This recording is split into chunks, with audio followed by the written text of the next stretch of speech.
Hi Gilsborough, and welcome to chapter 8 of The Butterfly Lion by Michael Morpurgo, and this chapter is called And All's Well.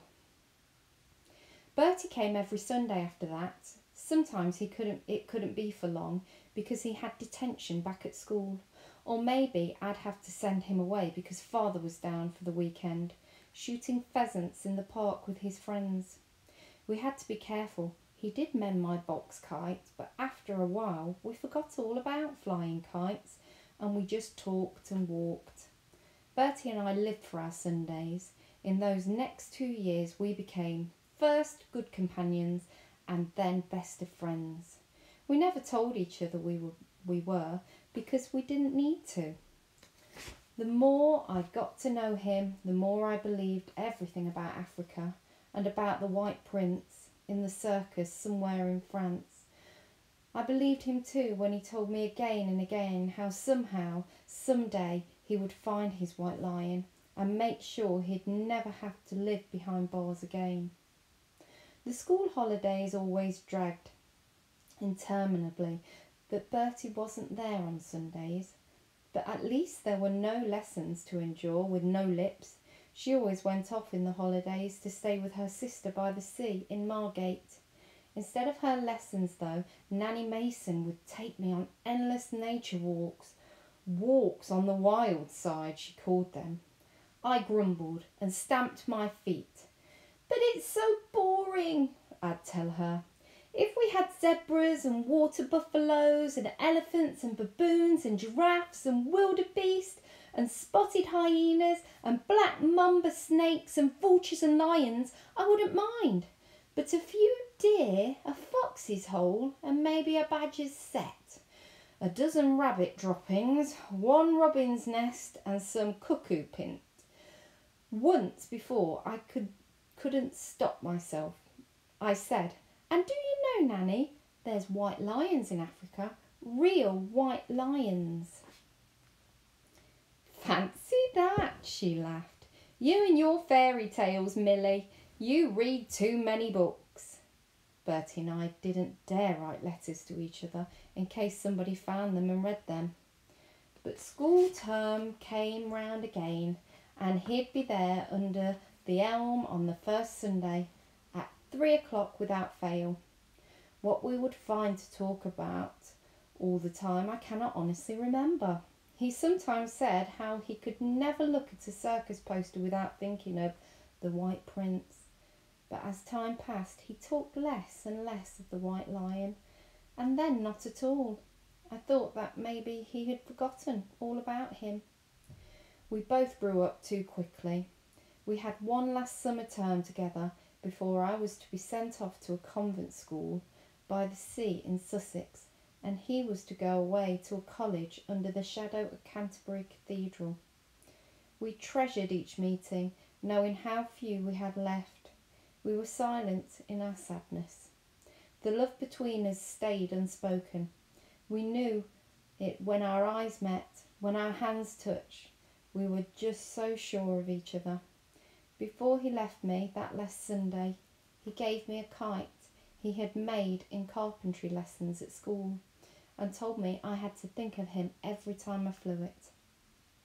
Then he went his way to his college and I went mine to my convent, and we didn't see each other again.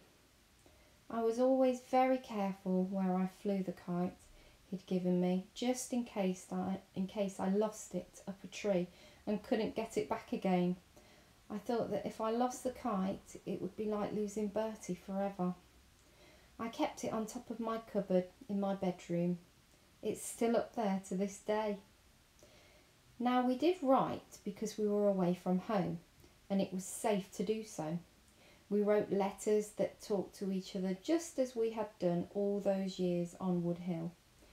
My letters were long and rambling about tittle-tattle at school, about how much happier it was at home now that no lips had left. His were always short and his handwriting so tiny you could hardly read it. He was no happier shut inside the walls of his cathedral precinct than he had been before. There were bells, he wrote, always bells, bells to wake you up, Bells for meals, bells for lessons. Bells, bells, bells, cutting his day into thin slices. How we both hated bells.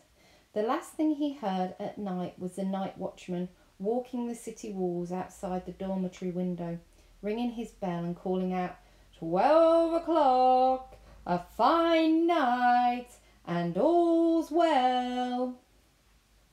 But he knew, as I knew, as everyone knew, that all was not well, that a great war was coming. His letters and mine were full of the dread of it.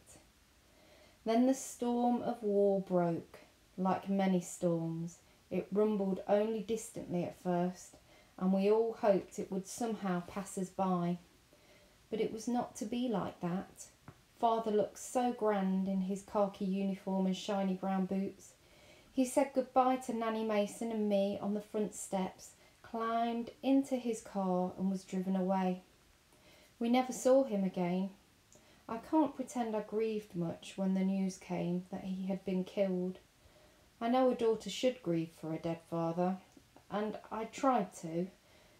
I was sad, of course, but it is difficult to grieve for someone you never really knew, and my father had always been a stranger to me. Worse, so much worse for me, was the thought that the same thing might one day happen to Bertie. I just hoped and prayed that the war would end whilst he was still safe at college in Canterbury. Nanny Mason kept saying it would all be over by Christmas, but Christmas came each year and it never was over. I remember Bertie's last letter from college by heart. Dearest Millie, I am old enough now to join up, so I shall. I have had all I can take of fences and walls and bells. I want to fly free, and this seems to be the only way I can do it. Besides, they need men. I can see you smiling at that. All you remember is a boy. I'm over 6 foot now, and I shave twice a week. Honestly. I may not write again for some time, but whatever happens, I shall be thinking of you always. Your Bertie. And that was the last I was to hear of him, for a while at least.